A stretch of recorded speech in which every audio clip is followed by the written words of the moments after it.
پەخشانە شعرێک بە ناونیشانی کچی جاران یان کچی ئێستا.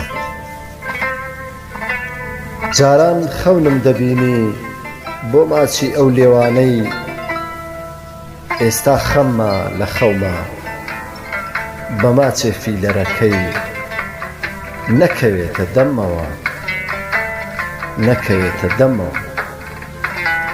جاران تۆپی ڕوومەتی لە نێو پەنجەکانم بوو، ئێستا پڕ لە فیلەرە ناوێرم دەستی دەمێ، دەڵێم ڕەنگە وەک هەرمێ بپلیشێ بەدەستمەوە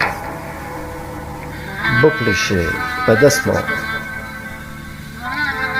جاران بێ عەدەسە بوو ئەو دوو چاوە جوانانەی، ئێستا وەک شێت هەر ڕۆژەی چاوی ڕەنگێ دەنوێنێ، منی پێ دەترسێنێ.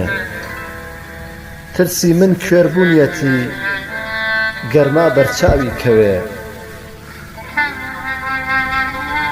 جاران لوت قنج و جوان بوو بۆ قسە لوت دەوری نەبوو، ئێستا بە تەجمیلەوە بۆ قسە خنەخنیەتی.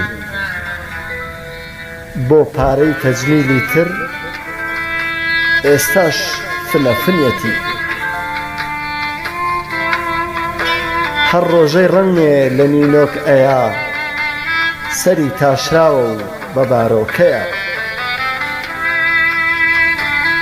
جاران هەر وەکو ئێستا لە باخی سینەی لیمۆکەی دەستکرد نەبوو،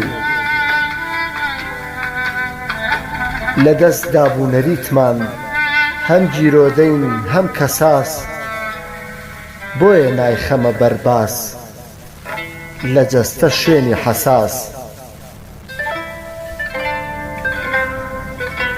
کە عەینەن ڕیکلامی سەر و پێیە، کە حەجمەکەی زۆر نابەجێیە. ئێستا خەتی قەڵەمچاو جێگای برۆی گرتۆتەوە،